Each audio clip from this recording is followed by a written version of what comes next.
Bright QT. Every student matters. Hello, dear students. Welcome to another lecture. In this lecture, we are going to continue with Unit 10 of Class 12 Education Nagaland Board, which talks about habits.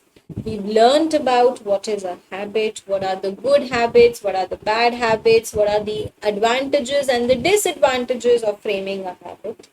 Now we are going to learn how can we break a bad habit. We've discussed about how a bad habit can be harmful not only to an individual but also to a society. And therefore, we cannot allow it to grow, we cannot allow it to multiply. And such individuals who possess a bad habit, they need to be controlled until and unless, what will happen. They are going to explode, they are going to come out in open and will spread that further. So what are the things that we can do in order to control or break such bad habits? The first thing is firm determination and the strong willpower.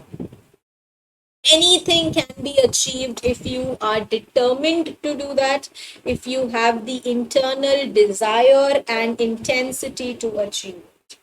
So if you want to get rid of a bad habit, you will have to be decisive, you will have to be firm, you will have to control your temptations with the help of that willpower and not allow yourself to be exposed to it, not allow yourself to fall prey to a bad habit again. So strong determination and willpower is important. We need initiatives which have quick actions. We know that bad habit is the biggest enemy that you can have, and it is so powerful that it can destroy you. Therefore, if you want a bad habit to leave you, you will have to take some initiatives. You will have to take some actions to get rid of them. Somebody who is a chain smoker, let's say, if you tell everybody around you at home, in the office, in the garden, that please, if you see me smoking, just stop me then and there. They are going to hit to you, they are going to stop you, they are going to remind you, and that is going to be a reminder for you, and then you will again leave and throw that cigarette butt. So you need such actions and help from the others. Use of voluntary practice. The bad habits can be rectified, they can be resolved if we do something to resolve them. If we decide, let's say if I have a habit of writing untidily, my handwriting is not legible, I keep on practicing till the time I get it neat. I don't know the correct spellings, I will keep on reciting, repeating them till I get them correct. I don't know how to pronounce something, I will watch tutorials and will learn it no matter how difficult it is. So if you want to do it, you will have to practice it, repeat it, and you would be able to get rid of it at ease. Substitution of bad habits by the appropriate socially approved behavior. If you want to get rid of a bad habit, you will have to replace it, you will have to substitute it with something which is desirable in nature. That is why somebody who wants to give up smoking is suggested to take cough drops or betel nuts. If you want to quit smoking and you have the urge to smoke. Somebody who wants to stop drinking alcohol is told to meditate, to practice yoga, and get yourself engaged in something that you like. So there should always be a substitute available to something that you are trying to give.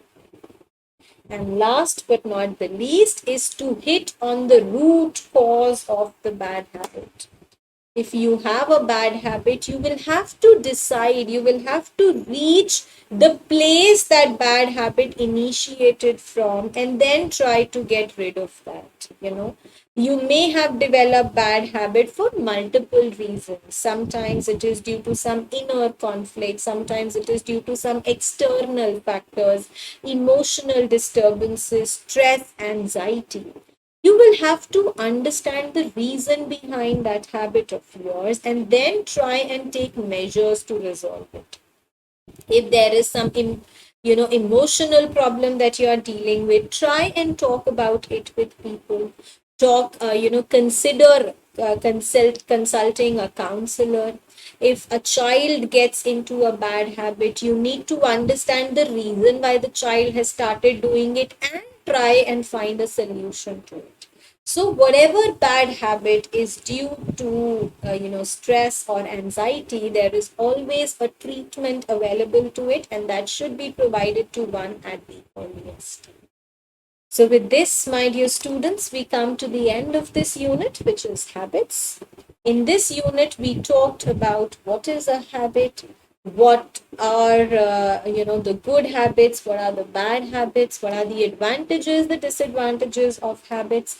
We talked about the role that habit plays in one's life, the formation of a habit, the list of bad habits that one needs to get rid of, and also how can one break the bad habits that we have developed.